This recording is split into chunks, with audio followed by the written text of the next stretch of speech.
नमस्कार विद्यार्थी व पालक मित्रांनो, करिअर मेकिंग गायडन्स यूट्यूब चॅनलमध्ये मी स्वतः doctor Rajkumar Adkar, career coach, MBBS counsellor, medical mentor, Madha, Solapur.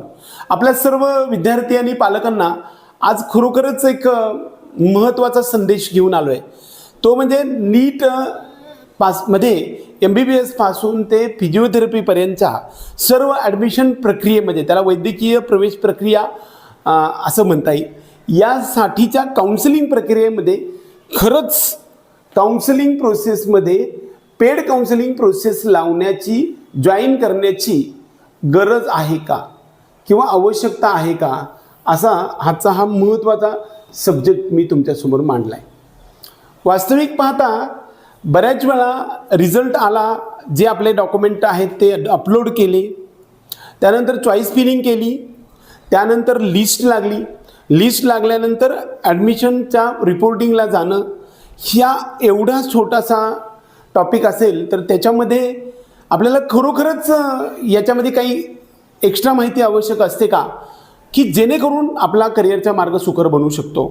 तर हे या संदर्भामध्ये 100% ही पेड काउन्सिलिंग प्रोग्राममध्ये आपल्याला जॉईन होण्याची 100% आवश्यकता असते. एकतर का असते आणि याचे फायदे आणि काय तोटे हे मी तुम्हाला विस्तृत सांगणार आहे.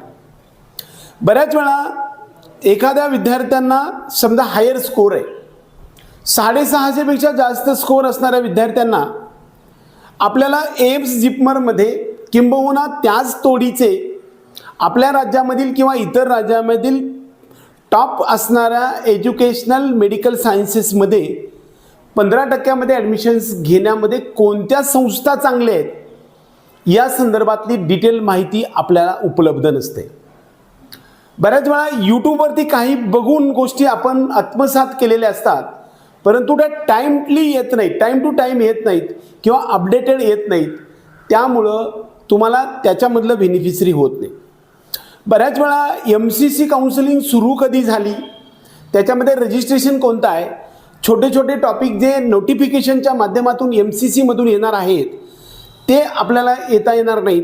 AFMCमध्ये ॲडमिशन घ्यावं का नाही, एम्स कोणतं घ्यावं कोणतं घेऊ नये, त्यापेक्षा गव्हर्मेंट कॉलेज कोणतं चांगलं आहे, स्टेटमधले घेता येईल का किंवा जिपमरमध्ये जाता येईल का, त्याच्यामधलं अंतर, त्या ठिकाणचा कट ऑफ, त्यावेळेस त्या ठिकाणी असणारं वेगवेगळ्या डिपार्टमेंटचं ठिकाणी असणारी फॅकल्टी, पेशंट फ्लो आणि आपल्याला होणारा बेनिफिशरी, त्याचबरोबर PGसाठी, सुपर PGसाठी असणाऱ्या सर्व गोष्टींच्या लेखाजोखा आपल्याला माहिती गरजेचं असतं. आणि त्यानुसार रँकिंगनुसार आपल्याला एखादं कॉलेज मिळालं तर ते निश्चित आपल्यापासून अंतर किती आहे हे सर्व गोष्टी आपल्याला लक्षात येऊ शकतात. गेल्या वर्षीचा कट ऑफ लक्षात येऊ शकतो आणि आपल्याला एक बॅकअप राहतो की जो एक्सपर्टचा बॅकअप राहतो. आता आपण त्यानंतर खालच्या रँकिंगकडे जाऊ. 650 पासून ते 510 पर्यंत की ज्याला गव्हर्मेंट MBBS मिळणार आहे त्यांना काय उपयोग होतो का. वास्तविक याच्यामध्ये छोटे छोटे आपले रिझर्वेशनच्या कॅटेगरी आहेत. ऑल इंडियामध्ये 5 रिझर्वेशन्स आहेत. महाराष्ट्र राज्यामध्ये व्हर्टिकल रिझर्वेशनमध्ये 10 कॅटेगरी आहेत. त्या कॅटेगरीतलं पर्सेंटेज, आपल्याला मिळणारं कॉलेज, त्याच्यामध्ये असणारं टॉपचे कॉलेजेस कोणते, त्याचे फी स्ट्रक्चर किती आहे, आपल्यापासून अंतर किती आहे, त्या ठिकाणी पेशंट फ्लो कसा आहे, त्याची स्थापना कधीची आहे, त्यामध्ये असणारी फॅकल्टी कशी आहे, UG किंवा PG फॅकल्टी त्याच्यामध्ये आहे का, पेशंट हॉस्टेलची सुविधा उपलब्ध आहे का किंवा नाही, पहिल्या वर्षाला म्हणजे फर्स्ट इयरलाच उपलब्ध आहे का, असे असंख्य प्रश्न आहेत की हे सगळे प्रश्न एका रूफखाली आपल्याला जर कुठं मिळत असेल तर आपल्या ह्या पेड काउन्सिलिंग प्रोग्राममध्ये मिळतात. त्यामुळं आपण ज्या ठिकाणी आहे त्यापासून दूर घ्यावं का जवळ घ्यावं. कॅटेगरीतला मी विद्यार्थी आहे, SC आणि ST असेल तर गव्हर्मेंटमध्ये घेऊ का प्रायव्हेटमध्ये घेऊ का, दोन्हीकडे सुद्धा फीज आपल्याला माफच असते. तिकडं कसल्या प्रकारचं जे काही आपल्याला डॉक्युमेंट्समधील किंवा जे काही फीजमध्ये सर्व बेनिफिट मिळत असतं, परंतु हॉस्टेलची जी काही फीज असते ती थोडी जास्त असते. तर तशा प्रकारचे सर्व्हिसेस पण मिळतच असतात.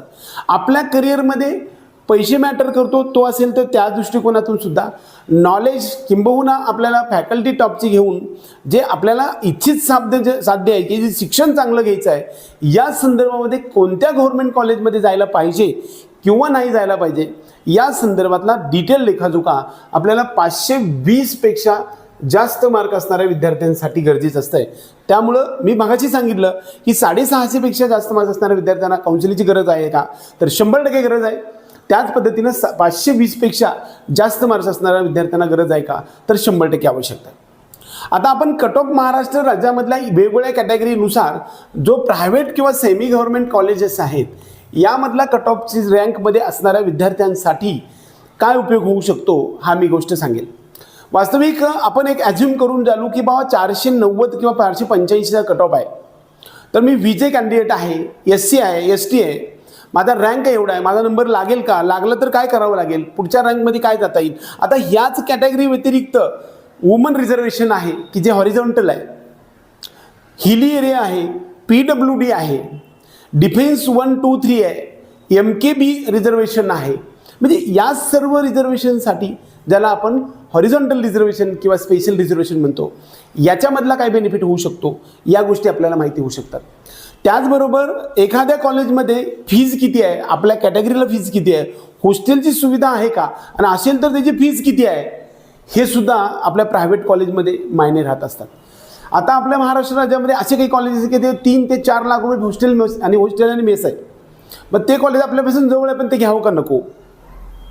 बऱ्याच वेळा एखाद्या कॉलेजची फीज असते 8 लाख रुपये, परंतु हॉस्टेल मेसेस 4-5 लाख असेल तर ते त्याची 10% फीज भरून सुद्धा 5-6 लाखाला जातं. म्हणजे हे सगळ्या गोष्टी आपल्याला आर्थिक बेनिफिशरी सुद्धा होते.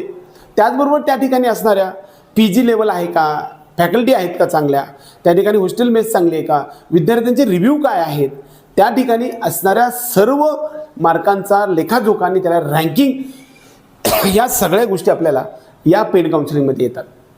त्यामुळं आपल्याला जस्ट म्हणजे माझं सिलेक्शन नाही लागलं तर स्पॉट राऊंड येईल का, स्पॉट राऊंड आल्यानंतर मी त्याच्यामध्ये ॲडमिशनसाठी काय करावं लागेल, ह्या सर्व लेखाजोखा आपल्याला या पेड काउन्सिलिंगमध्ये येतो. त्याचबरोबर डेली अपडेट्स आपल्याला प्रत्येक वेबसाईटचं आज एक अपडेट आलं तर तासाभराने एखादी वेबसाईट आपल्याला चेक करावी लागते. NTAची वेबसाईट करावं लागते, MCC, AACCC, CET सेलचं असेल, CET सेलमध्ये सुद्धा ऑल इंडियाचं एक असतं, त्याचबरोबर CET नर्सिंगचं असतं, त्याचबरोबर ते 3 वेगवेगळे टॉपिक आहेत. हे सगळ्यांचं रोजच्या रोज अपडेट आपल्याला कसं करता येऊ शकेल. त्याचं एखादं कॉलेज आपल्याला मिळालं त्याचं फी किती आहे आपल्याला माहीत नसते, त्याची वेबसाईट कोणती आहे माहीत नाही, त्याची आपल्या कॅटेगरीला कितीचा DD काढायचं हे माहीत नसतं, त्याची रिपोर्टिंगचं टायमिंग कसं आहे, त्याचे रूल्स कसे आहेत हे माहीत नसतं, डॉक्युमेंट्स कोणते आहे हे माहीत नसतं. ह्या सगळ्या गोष्टीचा आपल्याला उपयोग होऊ शकतो. सर्वात महत्त्वाचा मुद्दा की डेली अपडेट्स आपल्याला मिळतात. प्रत्येक डॉक्युमेंटच्या वेळेला डिटेल्स सगळ्या गोष्टी येतात. आपल्या कॅटेगरीच्या रिझर्वेशनच्या संदर्भातल्या सर्व डॉक्युमेंटच्या संदर्भात सर्व गोष्टी तुम्हाला येऊ शकतात. त्याचबरोबर काउन्सिलिंगमध्ये नियम आहेत. पहिल्या राऊंडचे नियम ज्याच्यामध्ये फ्री एक्झिट असतं, सेकंड राऊंडमध्ये तुम्हाला अपग्रेडेशन असतं, थर्ड राऊंडमध्ये अपग्रेडेशन आहे का नाही का, नंतर एखादं काय नोटिफिकेशन काढून नवीन कॉलेज आले का, त्याच्यामध्ये तुम्हाला जर समजा आपल्याला आता मिळालेलं कॉलेज सोडून दुसऱ्या कॉलेजमध्ये जाता येऊ शकतं का, ह्या सर्व गोष्टी तुम्हाला त्याच्या टर्मिनलनुसार जमत नाही आहेत. त्यामुळं पेड काउन्सिलिंग प्रोग्राम हा 100% आवश्यकता आहे. हे मी कोण सांगत आहे, मी पालक म्हणून सांगत आहे, काउन्सिलर म्हणून सांगत नाही, पालक म्हणून सांगत आहे की बऱ्याच वेळा या सगळ्यामध्ये हे सगळे टॉपिक सांगितले किंवा योग्य वेळी योग्य मार्गदर्शन राहतं आहे, त्याला टाईमली अपडेट असतं आहे. एखादा टाईम निघून गेल्यानंतर आपल्याला माहीतच नव्हतं, हे बऱ्याच वेळा होत राहतं. खूप वेळा वेळेची बचत होते आणि चांगले पर्याय असतात ते आपल्याला उपलब्ध होतात. आणि आपल्या कॅटेगरीला आपल्याला काय करता येऊ शकते हे बघा. गेल्या वर्षीचं एक एक्झाम्पल सांगतो. माझ्याकडे 272 मार्क असणाऱ्या विद्यार्थ्याला महाराष्ट्रामध्ये BMS मेरिटनुसार त्या मुलीला मिळालं आणि 10% फीज म्हणजे 2 लाखाची फी 20,000 ॲडमिशन झालं. आणि मिळत नाही म्हणून बाहेर ज्यांनी मेरिटमध्ये नसणाऱ्या विद्यार्थ्यांनी 276 मार्क असणाऱ्याला मॅनेजमेंट कोट्यातून 25,50,000 महाराष्ट्रामध्ये BMS घेतलं. म्हणजे दोन्ही एकाच वर्गात शाळेमध्ये शिकले.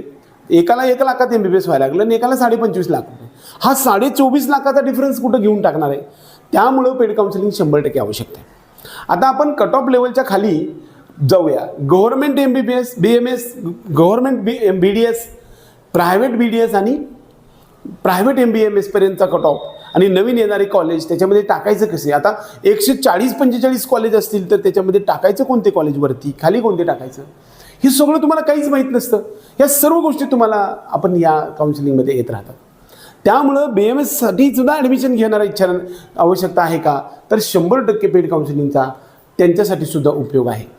BHMSमध्ये ॲडमिशन घ्यायचं, मला 200च मार्क आहेत, तर माझा नंबर लागेल का?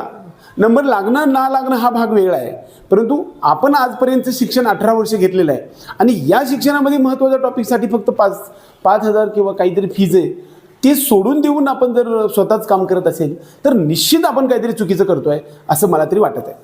बऱ्याच वेळा काही गोष्टी अशा आहेत की एक्झाम्पल धरून चाला की मला मॅनेजमेंट कोट्यातून ॲडमिशन घ्यायचं आहे, तर मी डायरेक्ट कॉलेजशी कॉन्टॅक्ट केला तर 3 पटीत फीज मला मिळत असेल तर कशाला काउन्सिलरची गरज आहे?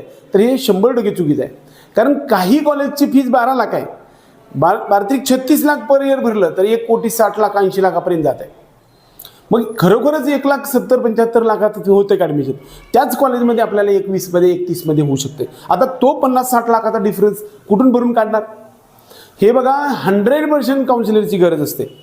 तुम्हाला कसं फॉर्म भरायचं आहे, रजिस्ट्रेशन करताना कसं करायचं आहे. मी करताना 1,000चं रजिस्ट्रेशन केलं की जे मेरिट बेसिसवरती होतं. आत्ता मात्र तुम्हाला 5,000चं रजिस्ट्रेशन करता येते का? येतं आहे. करता येते का नाही येतं आहे, आणि ते कसं करायचं, हे सगळ्या गोष्टी आपल्याला माहीतच नसतात. वेबसाईटचा ग्लिच असतो ते पण आपल्याला लक्षात येत नाही. डेली अपडेट्स आपल्याला लक्षात येत नाही. खरं तर काउन्सिलिंग लावल्यानंतर 1 वर्षानंतर लक्षात येते किंवा आपल्याला खरंच आवश्यकता होती का. ज्या विद्यार्थ्यांना जस्ट इलिजिबल आहे अशा विद्यार्थ्यांना काउन्सिलिंगची गरज आहे का? PWDच्या विद्यार्थ्यांना किंवा ऑर्फन म्हणजे ज्याला आपण अनाथ म्हणतो अशा विद्यार्थी माझ्याकडे एक आला होता की त्यांना आई वडील नसताना सुद्धा ऑर्फन एक कॅटेगरी आहे ही माहीत नव्हती. त्यावेळेस तिला मार्क 270 वगैरे होते. तिला BMS मिळत नव्हतं, प्रायव्हेटसुद्धा मिळत नव्हतं पैसे भरून. त्या विद्यार्थीला बोलत मी सांगितल्यानंतर तिनं समाज कल्याणकडून ऑर्फनचं सर्टिफिकेट आणलं आणि तिचं MBBSच्या टॉपच्या कॉलेजमध्ये म्हणजेच KM मध्ये ॲडमिशन झालं. म्हणजे हे सर्व गायडन्स 100% आहे. PWDचं समजा असेल तर ते किती आहे, कसं, कधी करायचं, कुठं जायचं, कुणाला भेटायचं, हेच गोष्टी माहीत नसतात. त्यामुळं सुद्धा खूप सारं नुकसान होताना आपल्याला दिसतंय. डॉक्युमेंट्स आपल्याला जे काही सेंट्रलचं आपण EWS काढतो, स्टेटचं पाहिजे असतं. ॲडमिशन गेल्यानंतर ज्यावेळेस कॉलेजच्या रिपोर्टिंगला जातो त्यावेळेस ते सेंटरचं दिल्यानंतर ते सांगतंय की तुम्ही हे चालत नाही, तुम्हाला स्टेटचं घेऊन यावं. स्टेटचं घेऊन आल्यानंतर घेऊन यायला तुम्हाला वेळ शिल्लक राहिलेला नसतो. मग त्यावेळेस तुमचा तो राऊंड जातो आणि कदाचित जो 3रा राऊंड असेल तर तुम्ही कायमस्वरूपीचं बाद होता प्रोसेसमधून. म्हणजे एवढ्या सगळ्या गोष्टी महत्त्वाच्या आहेत की ज्या एका रूफखाली मिळू शकतात. त्यामुळं त्याचबरोबर काही विद्यार्थ्यांची स्कोर जो आहे तो महाराष्ट्रातल्या MBBSमध्ये नंबर लागत नाही. अशा विद्यार्थ्यांना ओपन स्टेट्समधील कोणत्या राज्यामध्ये जाता येऊ शकतं? तेलंगणा ओपन स्टेट आहे, आंध्र प्रदेश आहे, कर्नाटक आहे, तामिळनाडू आहे, पॉंडिचेरी आहे, त्याचबरोबर झारखंड आहे, उत्तर प्रदेश आहे, बिहार आहे, सिक्कीम आहे. अशा प्रकारचे बरेचसे राज्य आहेत की त्रिपुरा आहे, याच्यामध्ये आपल्याला जाता राजस्थानमध्ये जाता येऊ शकतं किंवा आपला जो छत्तीसगडमध्ये जाता येईल. यामध्ये कमी मार्क्स थोडेसे कमी असतील तर जाता येऊ शकतं का? हे गायडन्स कोण करणार आहे?